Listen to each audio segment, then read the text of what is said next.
이해찬 당대표의 속개 선언으로 더불어민주당 제51차 최고위원회를 속개했습니다. 예, 지금부터 제51차 최고위원회를 속개하겠습니다. 이해찬 당대표의 발언이 있겠습니다. 지난번에도 말씀드린 것처럼 민주당과 정부는 올해 첫 번째 목표로서 민생 안정과 경제 활력을 하는데 주력을 하겠습니다. 예, 이번 주에도 소상공인과 중소기업 소통 행사에 가서 그분들의 말씀을 많이 듣도록 하겠습니다. 오늘은 소상공인 신년 할애식이 있고 모레는 중소기업 신년 할애식이 있습니다. 그분들의 현장의 목소리를 잘 듣고 그걸 반영하는 시간을 갖도록 하겠습니다. 대통령께서도 오늘 중소벤처기업인 200여 명을 청와대로 초청해서 고충을 듣는 그런 시간을 가질 예정으로 알고 있습니다. 당정은 그동안의 카드 수수료 인하 대책을 포함해서 총 6차례에 걸쳐서 단계적이고 종합적인 소상공인 자영업자 대책을 마련을 했습니다. 무엇보다도 중요한 것은 그동안에 소상공인과 자영업자들이 경제 주체로서의 자기의 몫을 인정받지 못하고 있었는데 작년 말을 기점으로 해서 독자적인 하나의 주체로서의 자리매김을 했다는 것이 매우 중요한 의미가 있다고 생각을 하겠습니다. 당정은 소상공인 자영업자의 최저임금 인상 부담을 줄이기 위해서 올해에도 일자리 안정자금 2조 8천억, 사회보험료 1조 7천억, 근로장려금 4조 9천억을 지원해서 자영업자들이 가지고 있는 경제적 부담을 완화시키는 데 주력을 하도록 하겠습니다. 현장 최고위원회를 금요일마다 실시하겠습니다. 이번 주에는 유치원 3법에 관련된 현장을 방문을 하겠습니다. 작년에 한 유치원의 잘못된 여러 가지 관행을 고치기 위해서 유치원 3법을 개정을 하려고 제출을 했는데 자유한국당이 반대를 해서 처리되지 못했습니다. 그렇다 하더라도 유치원에 관한 것은 당과 정부가 철저하게 준비를 해서 어머니들이 걱정하지 않아도 될 정도로 3월달에 대한 준비를 잘 해야 될 것 같습니다. 이번 주에 방문하는 곳에 가서 사립 유치원 중에서도 비교적 잘 하고 있는 그런 지역을 찾아가서 대책을 듣는 그런 자리를 갖도록 하겠습니다. 이상입니다. 홍영표 원내대표의 발언이 있겠습니다. 2차 북미 정상회담이 멀지 않은 것 같습니다. 조금 전 트럼프 대통령은 2차 북미 정상회담 장소를 북한과 협상하고 있으며 조만간 발표할 것이라고 밝혔습니다. 북한과 매우 좋은 대화를 나누고 있다는 말도 했습니다. 북미 대화가 큰 진전을 이룰 것이라는 기대를 갖게 하는 발언입니다. 정말 올해는 지난 1년간 어렵게 만든 한반도 평화의 기회를 꼭 살려야 합니다. 국회도 남북 문제, 외교 안보 문제에 있어서는 초당적인 협력에 나서야 합니다. 국민의 대의기관인 국회가 한반도 비핵화와 항구적 평화를 만들어가는 과정에서 구경꾼으로 머물러서는 안 됩니다. 국회 차원에서 미국 의회를 상대로 적극적인 의원 외교에 나서야 할 때입니다. 아시다시피 지난주에 미국 상원과 하원이 새로 구성되었습니다. 특히 미 하원은 낸시 펠로시 의장에 이어 대북 문제를 다루는 외교위원장과 군사위원장이 민주당 소속으로 바뀌었습니다. 새롭게 구성된 미국 의회 지도부를 만나서 한반도 문제에 대한 이해와 협조를 구하기 위한 초당적인 협력이 필요한 때입니다. 작년 7월 여야 5당 원내대표가 함께 의원 외교에 나선 것처럼 다시 한번 초당적인 방미 외교에 나서는 방안을 야당과 적극적으로 협력하겠습니다. 내일 미국 라스베거스에서 세계 최대 IT 가전 전람회인 CES가 개막합니다. 매년 그래왔듯이 올해도 미래를 선도할 신기술과 신산업이 선보일 것입니다. 특히 올해 CES에서는 데이터가 화두가 될 것이라고 합니다. IT 기업과 자동차 기업들이 총 출동해서 인공지능과 5G, 자율주행차, 스마트카 등의 기술을 선보일 예정입니다. 지금 전 세계는 4차 산업혁명 시대를 앞두고 총성 없는 전쟁이 한창입니다. 누가 4차 산업혁명 시대를 주도할 것이냐를 다투는 경쟁이 치열합니다.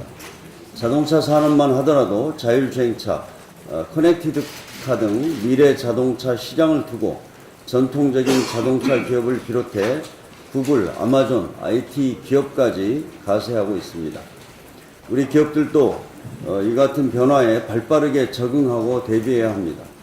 변화에 뒤처지면 살아남을 수 없다는 적자 생존의 원리는 자연계뿐 아니라 산업 생태계에서도 똑같이 적용됩니다.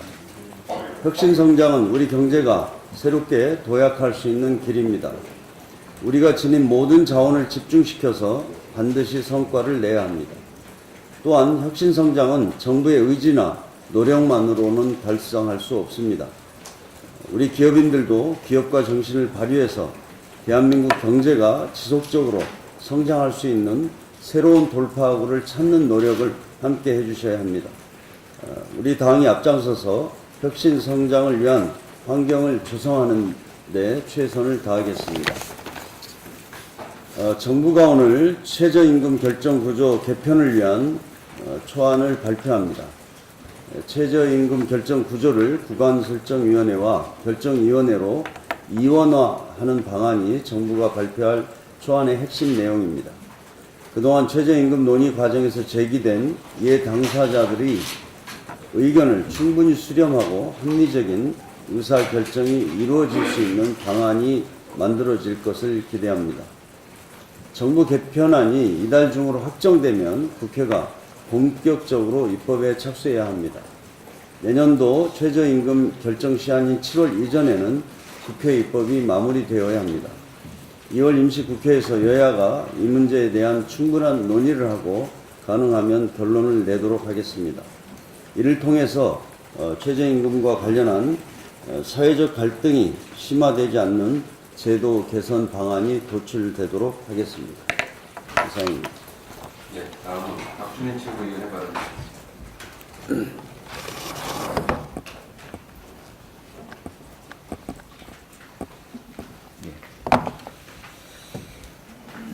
재판의 독립 없이는 법원이 결코 그 사명을 완수할 수 없고 민주주의도 존속할 수 없음을 저는 확신합니다. 저는 법관이 법과 양심에 따라 재판함에 있어 어떠한 형식의 부당한 영향도 받지 않도록 저희 모든 역량을 다 바칠 것을 약속합니다. 이 말은 누구의 말일까요? 바로 양승태 전 대법원장의 취임사였습니다.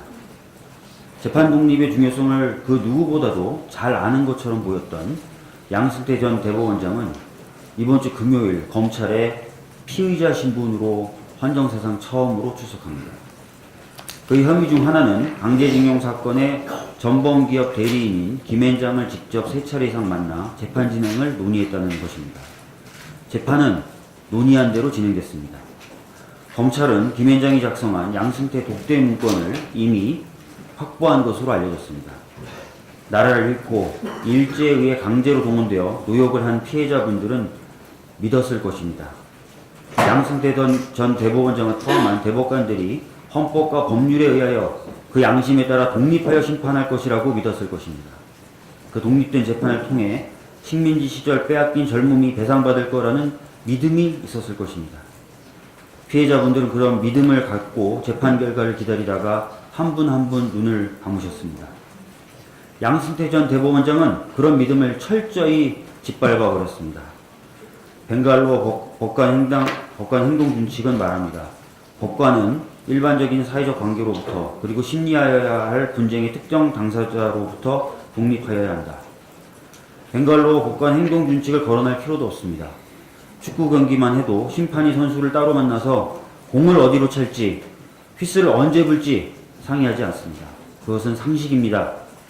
양승태 전 대법원장의 행동은 몰상식 그 자체였습니다.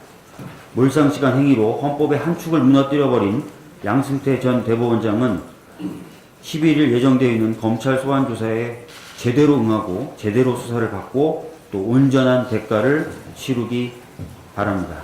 이상입니다. 네, 서른 최고위원회 바랍니다. 지난해 한반도 비핵화와 평화정착의 씨앗이 뿌려지면서 군사적 긴장은 물론 도로, 철도 연결 등 각 산업 분야에 걸친 남북경제협력 논의가 활발하게 진행됐습니다.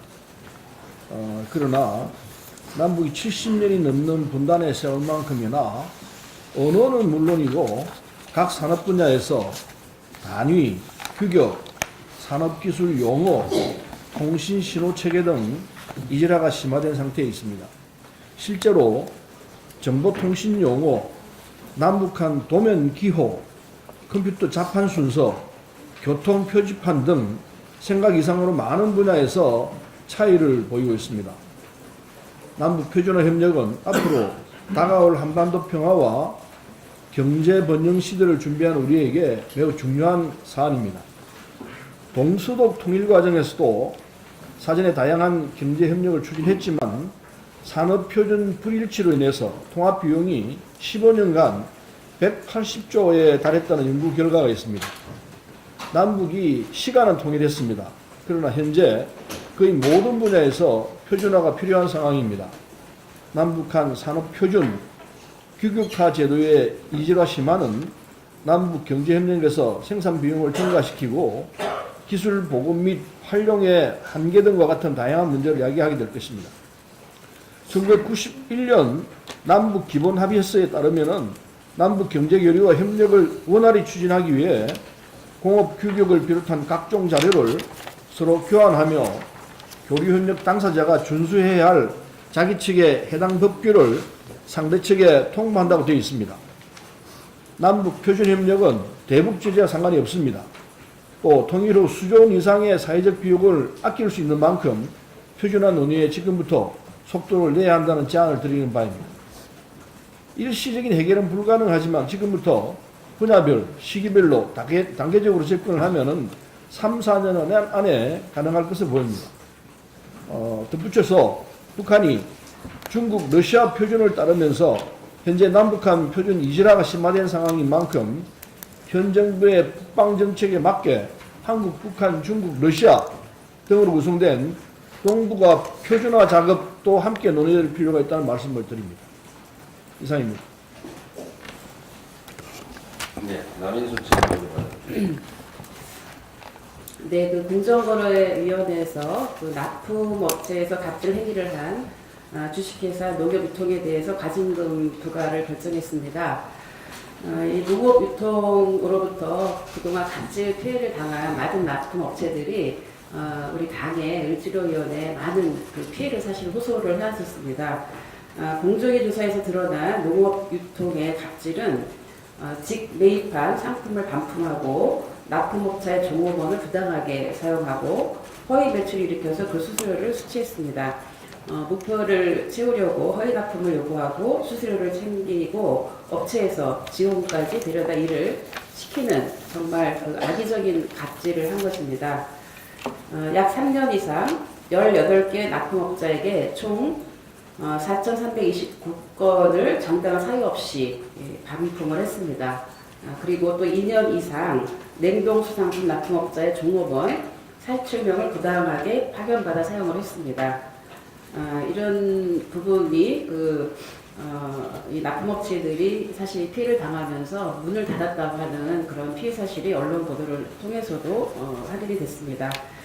앞으로 공정위원회가 유통업계의 전반에 걸쳐 있는 부당한 관행들에 대한 보다 철저한 조사를 통해서 납품업자들의 권익을 제대로 보호해줄 것을 다시 한번 촉구합니다. 그리고 납품업체를 고사시키는 불법적인 갑질을 이제부터 중단하고 제대로 피해자 납품업자의 권익을 보호해줄 것을 촉구합니다. 이상입니다. 네, 이어서 박광훈 최고위원. 네. 대통령 집무실 광화문 이전 공약과 관련해서 이런저런 비판들이 있습니다. 광화문 대통령 시대의 축은 두 가지입니다. 하나는 대통령이 소통을 국민의 눈높이에서 폐쇄적인 방식이 아니라 개방적인 방식으로 하겠다는 것이고, 두 번째는 대통령의 집무실을 저 깊은 곳에서 시민들이 있는 광화문으로 이전하겠다는 두 가지였습니다. 첫 번째 대통령의 소통 방식은 국민들이 원하는 방향으로, 국민들과 함께하는 방향으로 이미 많이 바뀌었습니다. 두 번째 대통령 집무실을 광화문으로 옮기는 건데, 대통령 집무실을 청와대 본관에서 청와대 안에서 가장 낮은 곳인 여민관으로 바로 취임하자마자 옮긴 것은 국민 여러분께서도 잘 아는 사실입니다. 근데 이 계획을 완전히 무산시키겠다, 그만두겠다, 폐기하겠다는 것이 아니라 이게 단기간에 실현시키기 어려운 부분, 공간을 광화문 정부청사로 옮긴다든지 다른 공간으로 옮기는 것은 단기간에 실현하기 어려운 부분이 있어서 국민들께 이 사실을 그동안의 검토해온 내용과 함께 말씀드리고 양해를 구하는 겁니다. 이건 대단히 솔직하고 정직한 소통 방식입니다. 근데 이것을 놓고 야당이 공격하는 것은 지극히 소모적이고 대단히 어떻게 보면은 그냥 정치적 공세에 가까운 수준이라고 보여집니다. 광화문 집무실 이전은 광화문 광장의 재구조화 작업과 같이 겸해서 이루어져야 될 것으로 장기 사업으로 검토를 할 것이고요. 그 다음에 경복궁과 청와대와 북악산을 연결하는 이 작업은 지속적으로 여전히 추진을 할 것이라는 점을 야당도 충분히 알고 더 이상 이 문제를 정치적 공세의 소재로 삼지 않았으면 좋겠습니다.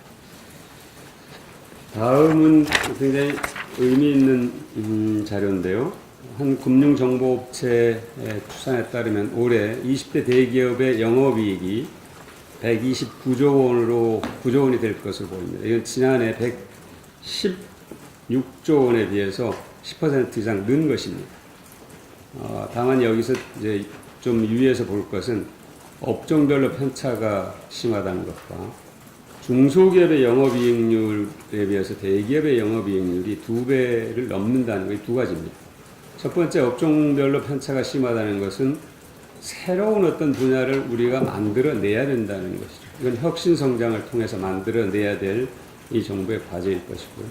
두 번째, 중소기업 영업이익률에 비해서 대기업 영업이익률이 2배를 넘는다는 것은 여전히 상생의 생태계를 만들어야 되는 것이 매우 중요하다는 것을 보여주는 매우 역설적인 지표라고 생각합니다. 여기서 이런 보도를 봤습니다. 경제 위기라고 그렇게 하더니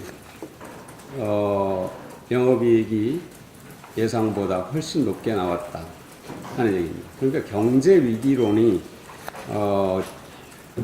정부를 공격하는 또는 상생의 생태계를 만들라는 국민의 요구를 방어하는 방패가 되고, 또 경제 위기론이 경제 실패론으로 둔갑돼서 정부를 공격하는 창이 되고, 이렇게 해서는 안 된다는 겁니다.